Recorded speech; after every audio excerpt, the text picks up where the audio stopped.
The massive alien ships came out of space like dark clouds covering the sun. Captain Marcus Webb stood on the bridge of the Earth Defense Station and watched the enemy fleet approach. His hands shook slightly as he counted the ships on his screen. 47 large warships, each one bigger than anything humans had ever built. "Sir, we're getting a message from the lead ship," said Lieutenant Davis, her voice tight with fear. "Put it through," Webb replied. The screen flickered and showed a tall alien creature with blue-gray skin and 4 arms.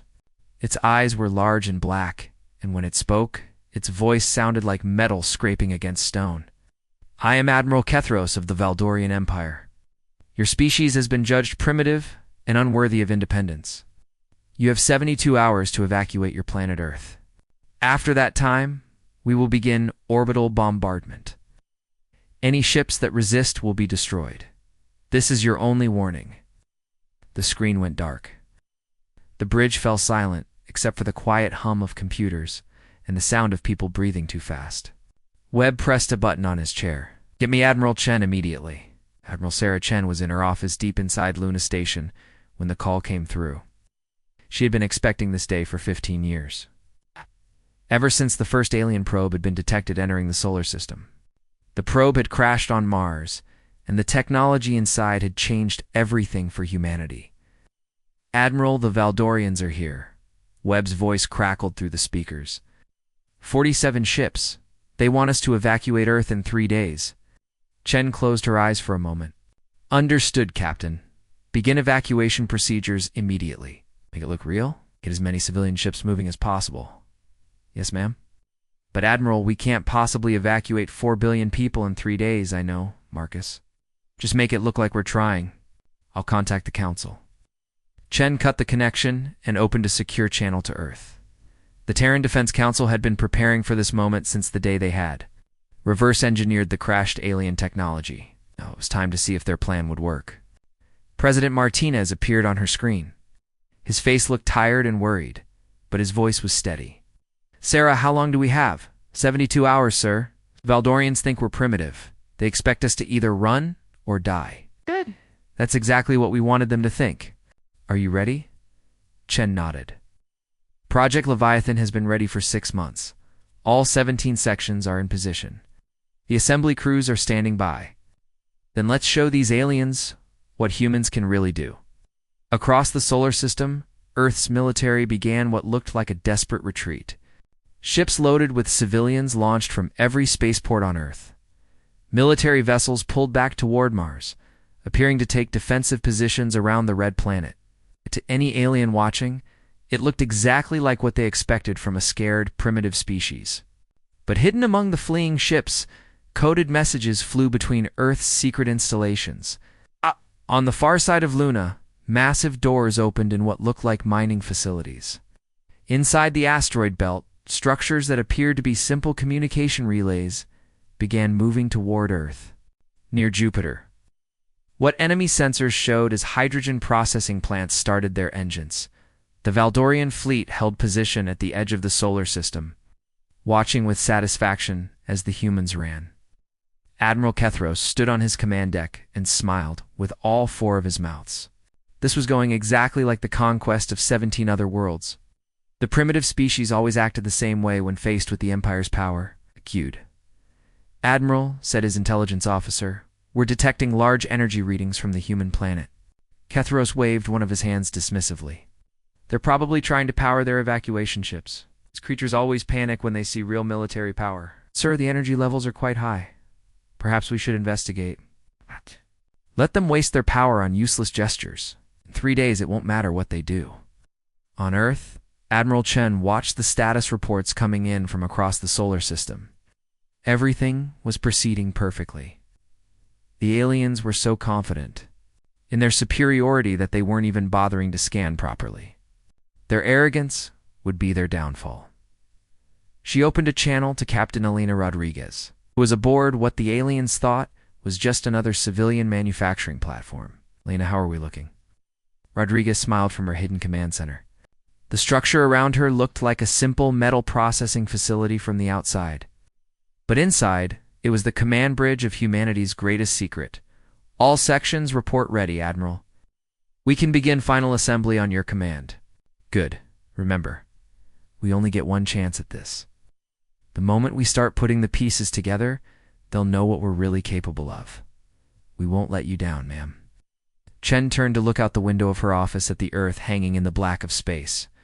4 billion people down there were counting on a plan that had taken 15 years to prepare. A plan so secret that only a few hundred people in the entire solar system knew about it. The aliens thought humans were primitive because they had never seen humanity's greatest strength. It wasn't their weapons or their ships, it was their ability to work together, to plan, and to wait for exactly the right moment to strike, in 68 hours. The Valdorian Empire would learn what humans were really capable of, and Admiral Kethros would discover that sometimes the most dangerous enemy is the one you never see coming. 2 days had passed since the Valdorian ultimatum. The alien fleet still waited at the edge of the solar system, watching as human ships continued to flee from Earth. Admiral Kethros felt pleased with himself. Everything was going exactly as he had predicted. Port Kethros commanded his sensor officer. The humans continued their evacuation, Admiral. Count over 3,000 ships leaving their planet. Their military vessels remain clustered around Mars, apparently preparing for a final defense. Kethros laughed, a sound like grinding metal. Pathetic. They still think they can fight us with those toy ships. What the Valdorians did not know was that every human ship they detected was part of a carefully planned deception. Captain Elena? Rodriguez floated in zero gravity inside what looked like a simple or processing station. Around her, hundreds of technicians worked quietly at their stations. 2 alien sensors. This place appeared to be nothing more than a civilian mining operation. But Rodriguez knew better. She was standing inside the main command center of the most powerful warship ever built by human hands. The Prometheus had been under construction for 15 years, built in secret across 17 different locations. Each piece had been disguised as something harmless. Mining stations, communication relays, fuel depots, research platforms. Aliens saw what they expected to see. Status report, Rodriguez said quietly into her headset. Section Alpha, ready for connection, came the first reply. Section Beta in position and awaiting orders, said another voice. One by one, all 17. Sections of the hidden Supercarrier reported their readiness. Rodriguez looked at the holographic display showing the positions of each piece. From space, they looked like scattered civilian structures. But she could see how they would fit together like pieces of a giant puzzle. Admiral Chen, this is Rodriguez. All sections report ready. Chen's voice crackled through the secure channel. Good work, Alina. Remember, we only get one chance at this. The moment we start assembly, their sensors will detect what we're really doing. Understood, ma'am. Crew is ready. On Luna's station, Admiral Chen watched the tactical display showing both the human and alien positions. The Valdorian fleet had formed a perfect blockade formation. They were confident and relaxed, exactly where Chen wanted them. Her aide, Commander Park, approached with a datapad. Admiral, the evacuation ships are reporting all civilians have been moved to safe distance. All non-essential personnel have been evacuated from the construction sites and our military assets. The real warships are hidden behind Mars and Titan. The decoy vessels are maintaining position where the aliens can see them. Chen nodded. The decoy ships were old cargo vessels fitted with fake weapon signatures. They would scan as military. Ships to alien sensors, but they were completely harmless. Meanwhile, Earth's real military fleet was hidden where the Valdorians could not detect them. Aboard the Valdorian flagship, Lieutenant Vex studied his sensor readings with growing confusion. Admiral, I'm detecting unusual energy patterns from the human structures near their planet. Kethros barely looked up from his tactical planning. What kind of patterns? Large power spikes from what appear to be civilian installations. Mining platforms, communication arrays, industrial facilities. The energy levels are much higher than needed for normal operations. They're probably trying to boost their evacuation efforts.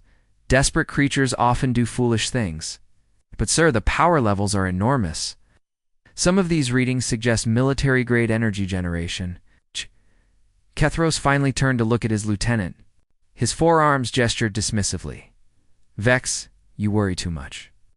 I have conquered 17 worlds. Primitive species always show strange energy patterns when they panic. They try to power weapons they don't understand or boost shields that cannot protect them. Should we send scouts to investigate? No. We maintain our blockade position. In 24 hours, this will all be over. But Vex was not satisfied. He continued to monitor the energy readings, and what he saw made him increasingly nervous. The power signatures were not random.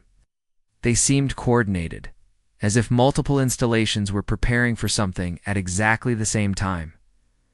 Back on the hidden command bridge, Rodriguez received word that the final preparations were complete. Engineers had spent the last 2 days running final checks on all connection systems. Weapons batteries had been loaded and calibrated. The fighter bays were filled with 2,000 combat craft, each one piloted by Earth's best. Ma'am said. Her tactical officer, we're receiving confirmation from all sections. Docking clamps are aligned. Power connections are ready. All crews are standing by. Rodriguez felt her heart beating faster. In just a few hours, 17 separate structures would come together to form the largest warship in known space. But until that moment, they had to maintain the illusion that they were just harmless civilian installations. Any sign the aliens suspect anything? No, ma'am. Their scout ships continue routine patrols. They haven't changed position or shown any signs of alarm? Rodriguez smiled grimly. The Valdorians' arrogance was humanity's greatest advantage. They were so convinced of their superiority that they refused to believe any primitive species could threaten them. On Earth, President Martinez stood in the secret command bunker deep beneath the Rocky Mountains. Around him, representatives from every nation watched the displays showing the positions of human and alien forces. Mr. President, said General Reyes, all military units report ready. The moment the Prometheus reveals itself, our hidden fleets will begin their attacks. Martinez nodded. And if this doesn't work, then we die fighting, sir. But I believe in Admiral Chen's plan. Aliens think they know everything about us. They're about to learn how wrong they are.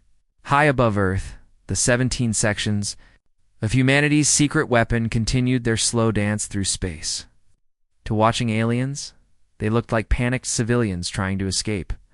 But each piece was moving into its assigned position for the most important moment in human history.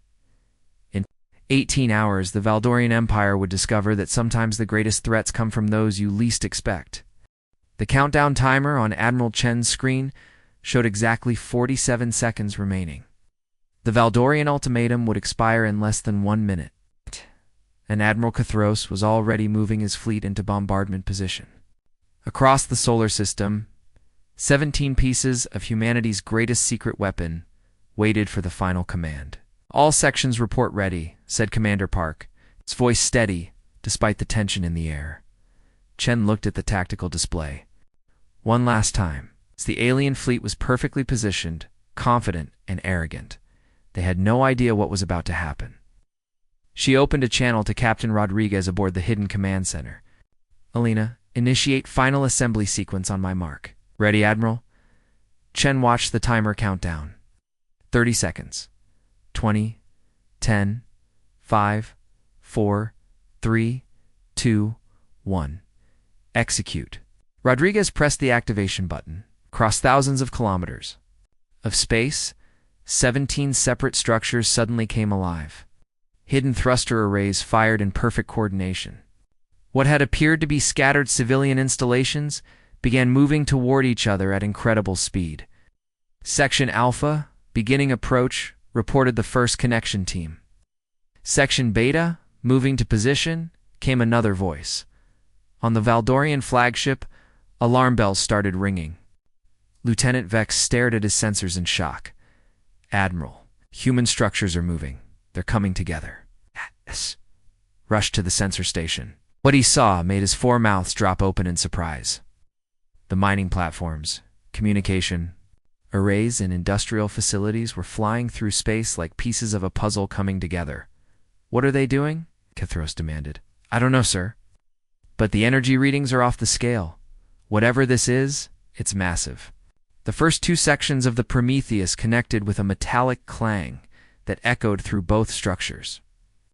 Massive docking clamps locked into place while power conduits linked the pieces together. Captain Rodriguez felt the vibration through the deck plates as her command section joined with the primary hull. Connection 1 successful, reported the engineering team. Power transfer complete. Section Charlie, connecting now, came the next report. One by one, the pieces of the supercarrier clicked into place. Each connection brought more power, more weapons, more capability. What had been scattered civilian structures was rapidly becoming the largest warship ever constructed. Admiral Cathros watched in growing horror. As the true size of the human vessel became clear, "How big is that thing?" "Preliminary scans indicate it's over 9 kilometers long, sir. It's larger than our entire dreadnought squadron." "That's impossible. Our intelligence said they were primitive." "Sir, I'm detecting massive weapon arrays coming online. This isn't a civilian vessel. It's a warship." The final section of the Prometheus locked into place exactly 47 seconds after the assembly had begun. Captain Rodriguez felt the ship's full power flowing through the systems around her. She was now in command of the most powerful weapon humanity had ever built. "All sections report successful connection," she announced. "Weapons systems coming online. Fighter bays opening. You're ready for combat." Admiral Chen's voice crackled through the speakers. "You are authorized to engage, Captain. Show them what humans can really do." Rodriguez turned to her tactical officer. "Target their command ships. I want their first taste of human weapons to be unforgettable." The Prometheus revealed its true nature as hidden weapon ports opened all along its massive hull. Kinetic bombardment systems emerged from concealed bays. Energy cannons powered up with a low humming sound that seemed to shake space itself. "Firing main guns," announced the weapons officer. The first salvo from the Prometheus was unlike anything the Valdorians had ever seen. Instead of energy beams or plasma bolts, the human ship fired solid tungsten rods accelerated to near light speed. The projectiles bypassed the alien energy shields completely and struck the Valdorian ships like hammers hitting glass. "Direct hits on 3 enemy vessels," reported the tactical officer. "Their shields had no effect on our kinetic weapons." Admiral Cathros felt his flagship shake as human weapons tore through its armor. "Return fire. All ships, return fire." The Valdorian. The response was slow and confused. Their weapons were designed to fight energy-based conflicts against ships that used familiar technology. The human kinetic weapons were something entirely new and terrifying. "Fighter launch sequence initiated," announced Captain Rodriguez. "All squadrons, you are cleared for deployment." 2,000 fighter craft erupted from hidden bays along the Prometheus. Each small ship was piloted by Earth's best, trained specifically to fight against the Empire's large vessel tactics. They flew in unpredictable patterns that confused the alien targeting systems. Commander Sarah Kim led the first fighter squadron as they swept toward the Valdorian fleet. "Remember your training, people. These aliens fight in formations, hit their flanks, disrupt their coordination." The human fighters moved like a swarm of angry insects around the massive alien ships. Their weapons were small but precise, targeting specific systems rather than trying to destroy entire vessels. Communications arrays, sensor clusters, weapon mounts all fell to surgical strikes from the nimble human craft. "Admiral, we're losing ship coordination," reported a panicked Valdorian officer. "The human fighters are destroying our communication systems. Fleet formation is breaking down." Atros watched his perfect blockade dissolve into chaos. Ships that had moved in perfect coordination for decades were suddenly flying blind, unable to coordinate their attacks or even communicate with each other. The Prometheus continued its devastating assault. Each shot carefully aimed to disable, rather than destroy. Captain Rodriguez had specific orders not to cause unnecessary casualties. This was about sending a message, not committing genocide. "Sir, 3 more ships reporting critical damage," said her tactical officer. "The enemy fleet is beginning to retreat." Rodriguez smiled grimly. The transformation from hidden civilian structures to active warship had taken exactly 4 seconds. In those same 47 seconds, humanity had gone from being seen as primitive prey to becoming the greatest threat the Valdorian Empire had ever faced. Admiral Chen, This is Rodriguez. Phase 1 complete. The aliens are in full retreat. Outstanding. Work, Alina. Now let's show them we're ready to talk. The Valdorian fleet was in complete chaos. Admiral Cathros stood on his damaged bridge, watching his ships scatter in all directions. Half of his vessels had lost communications. Several were drifting helplessly with their engines destroyed. The humans had done this in less than 10 minutes. Damage report, Cathros demanded, his forearms shaking with rage and fear. Flagship has lost main weapons and half our shield generators, reported his engineer. The Crusher and the Dominator are dead in space. The Stormbringer is requesting permission to retreat. Cathros could not believe what was happening. Fleet had conquered 17 worlds without losing a single ship. Now these primitive humans had crippled his entire force with one vessel. Sure. We're receiving a transmission from the human ship, said the communications officer. Put it through. Catan Rodriguez appeared on the main screen. She looked calm and professional, not like someone who had just won a major battle. Admiral Cathros, I am Captain Alina Rodriguez of the Earth Defense Force. I suggest you stop. Your attack before more of your ships are damaged. You caught us by surprise, human. But this fight is not over. We still outnumber you 40-1. Rodriguez smiled slightly. Admiral, look at your tactical display. Really look at it.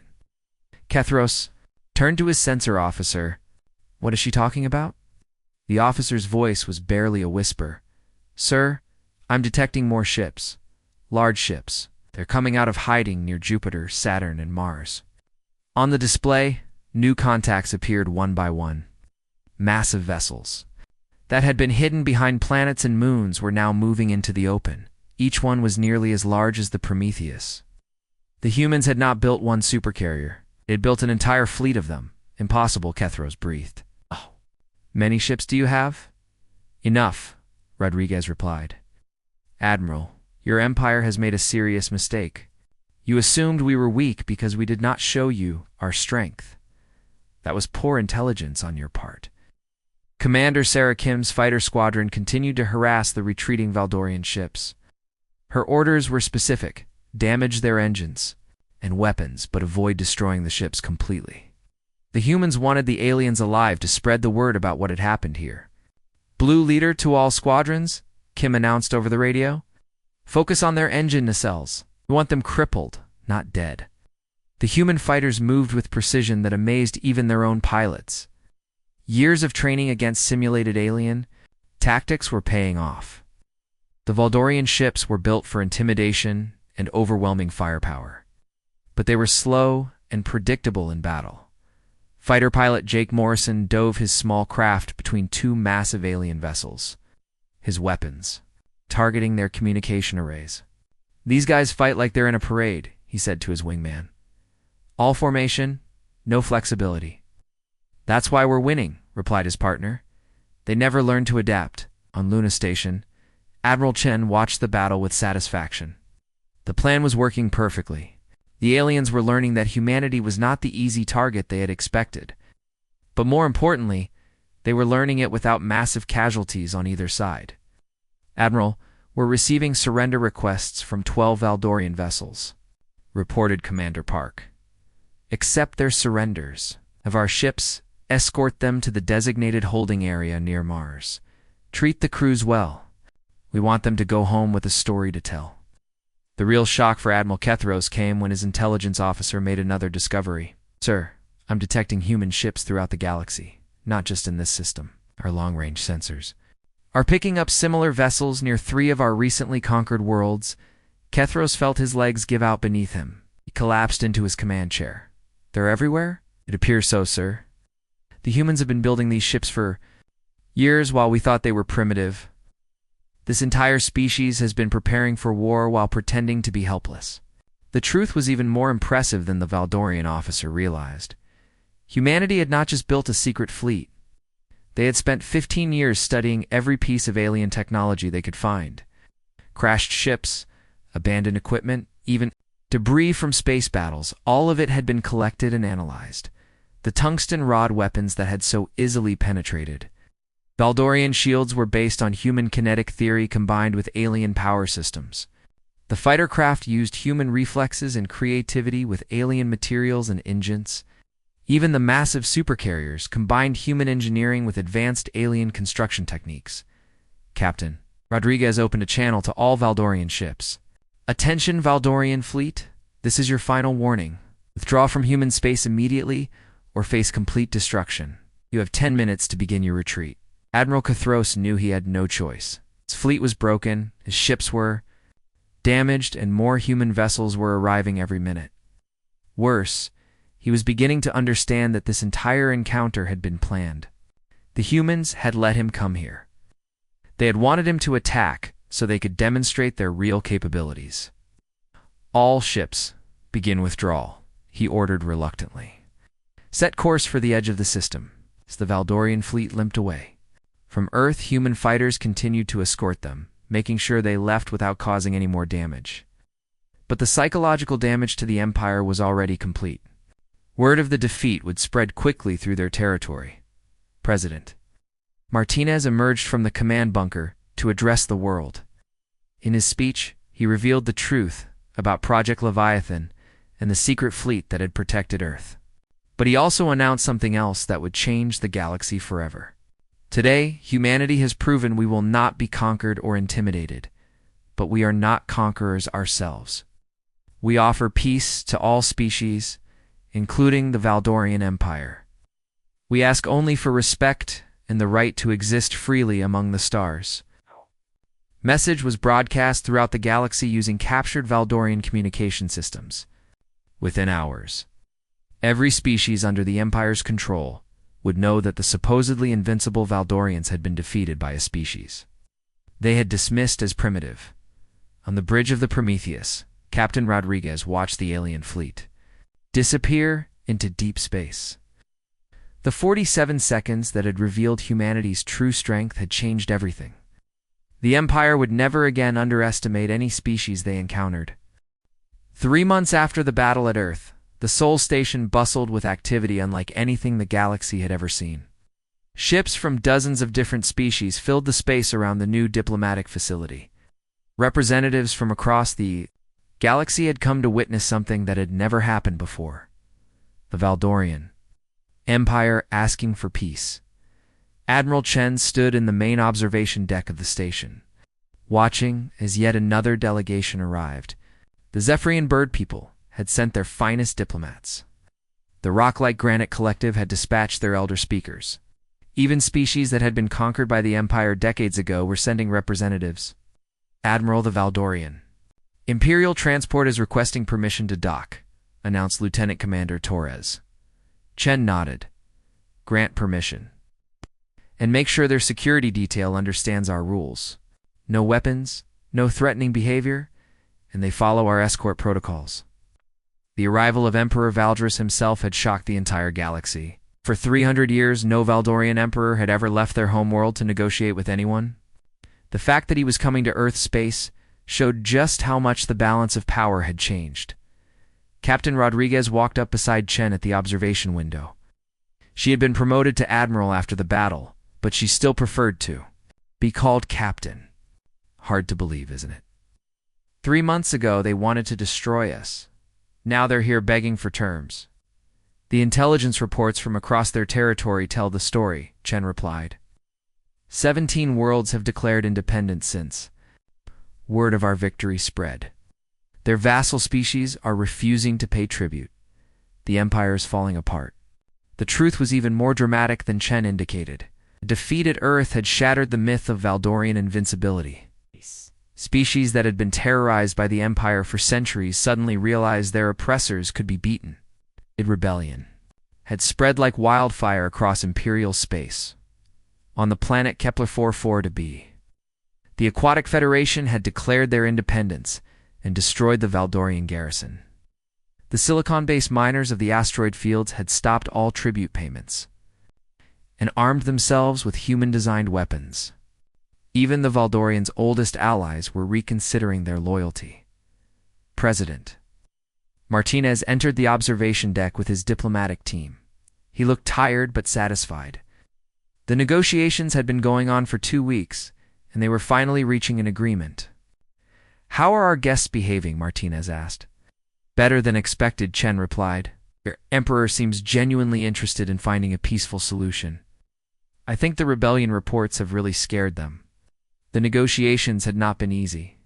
The Valdorian Empire had controlled a third of the galaxy for 3 centuries. They were not used to being told what to do by anyone. But the evidence was clear. Their empire was crumbling, and only a peace agreement with humanity could save them from complete collapse. Emperor Valdris was unlike what most humans had expected. Instead of the arrogant conqueror they had imagined, he seemed tired and worried. His forearms moved nervously as he spoke, and his large black eyes showed genuine concern for his people's future. "Your species has proven something we thought impossible," Valdris said during one of the sessions. "We believed that only strength mattered in the galaxy. The strongest species would naturally rule over the weaker ones. But you have shown us a different way." Ambassador Williams, Earth's chief negotiator, leaned forward across the table. "Emperor, humanity doesn't want to rule anyone. We just want to be left alone to live our lives in peace. But we also want to allow others to be oppressed if we can help it. That is what confuses us most," Valdris admitted. "You have the power to conquer our territory while we are weak. Why do you choose not to?" "Because conquest creates enemies," Williams explained. Peace creates friends. We would rather have the Valdorian Empire as an ally than as a conquered territory that hates us." The final treaty was signed on a Tuesday morning in Earth's time zone. The ceremony was broadcast live across the galaxy, with representatives from 47 different species watching as the Valdorian Empire formally recognized humanity as an equal galactic power. The terms of the Treaty of Soul were simple but revolutionary. The Empire agreed to release all conquered species that wanted independence.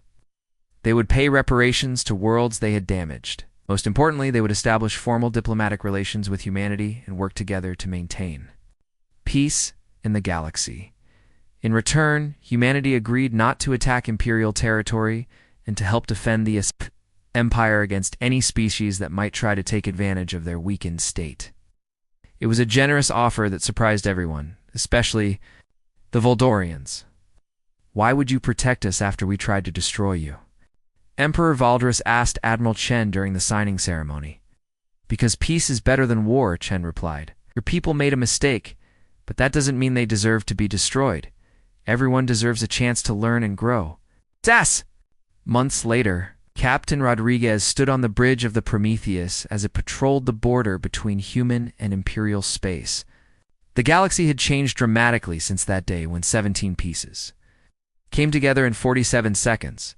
The former Valdorian territories were now independent worlds working together in a new galactic council. Trade routes that had been closed for centuries were opening up.